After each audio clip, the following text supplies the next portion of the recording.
Hello， 大家好，小德来了。因应户外极端环境需求，很多户外使用的优秀产品呢，都是源自于军用品发展来的，或者是军用转民用。那么今天就来看一个针对军队使用开发的折叠式烟囱柴火炉。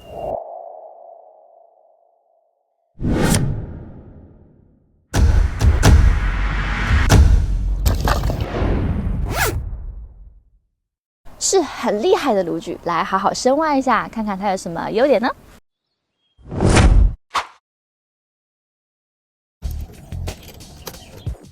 收纳约22×19.6 cm， 俯视观看比一张 A4 纸还小。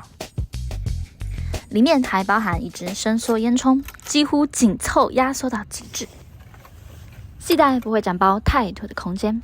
重量呢？我手上这一款是不锈钢加铝合金版，大约2.95公斤。因为炉体钢板有些厚度不算很轻，但可以接受。另外有钛合金板，只有1.8公斤，提供轻量化要求选择。整齐套合在一起有3个部分，最中间呢是扁形的伸缩烟囱。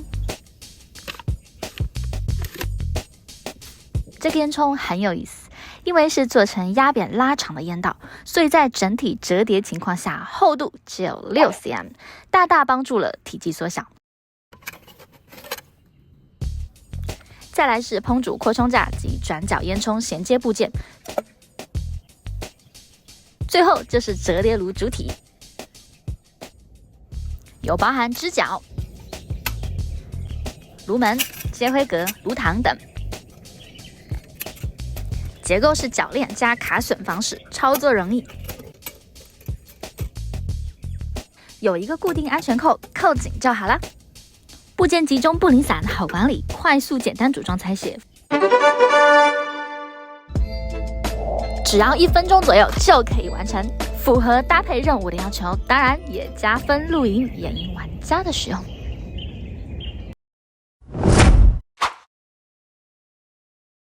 是针对快速全火燃烧、快速烹煮设计，没有调节气门，完全动开进气。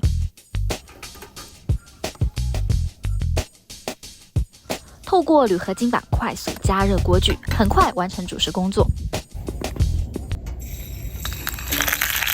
高热充分燃烧，还可以减少烟雾产生。这是针对执勤需求，不让明火出现，所以隔着铝板加热，炉体也完全挡住火光，甚至进气孔也设计排列在下方的接灰格隐蔽处，这也能说明为什么炉门上没有进气孔设计。这里让我想到一个问题，这样低调用火，外观看不到任何火焰，算不算是符合不能明火的条件呢？欢迎知晓的小伙伴留言讨论。如果这样是符合条件，那可是露营玩家的一大福音啊！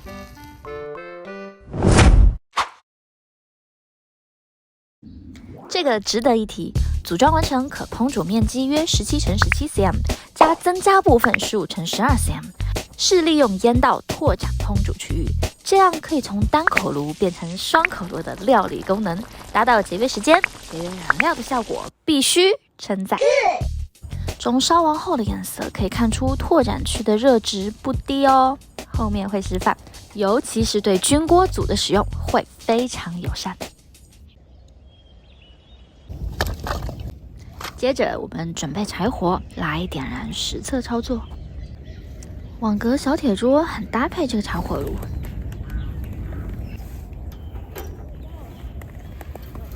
底下铺一些干草当火种。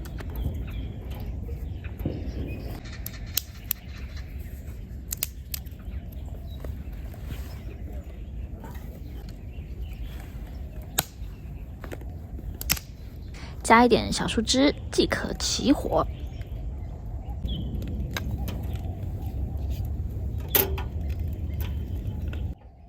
刚起火的时候会冒一阵子烟。放上小黑锅，热力很快就传导上来。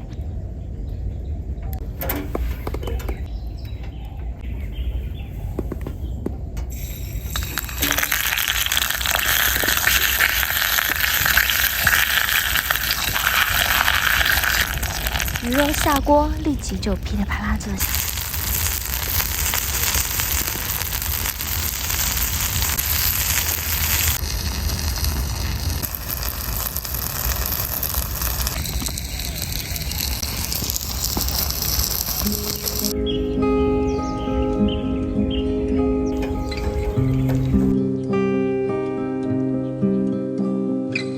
现在热了一口，火焰稍大，烟就会减少，只有冒出热气。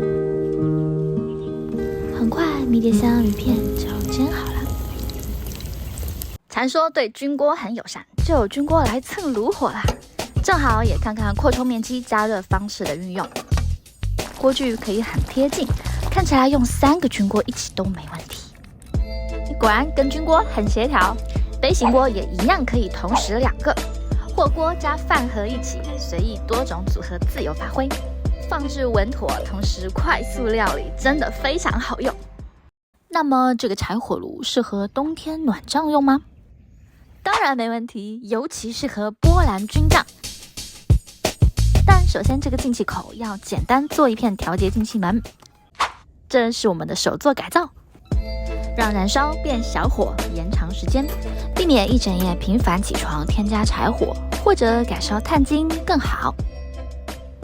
扁形烟囱很适配波兰菌帐的袖口，可以先用树枝撑开，避免帐篷部接触烟管，或绑上一片防火炭棉，更加强保护。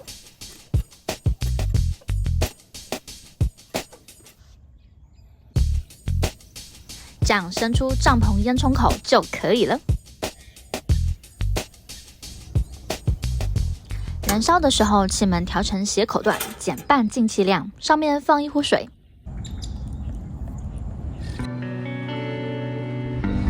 下次再拍摄暖帐温度给大家参考。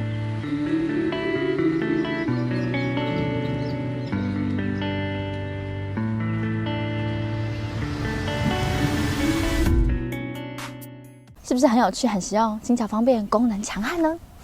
小小遗憾是已经停产了很长一段时间啦。但今年有听说有可能会重新量产，不知道会不会同时做了一些什么升级更改呢？很值得期待。那么我们今天就分享到这里，下期再见，拜拜。嘿，片尾重要提醒：帐篷内取暖，不管任何燃烧方式，都一定要保持适当的进气。完全密闭会发生中毒危险，最好带上1氧化碳报警器，保障安全。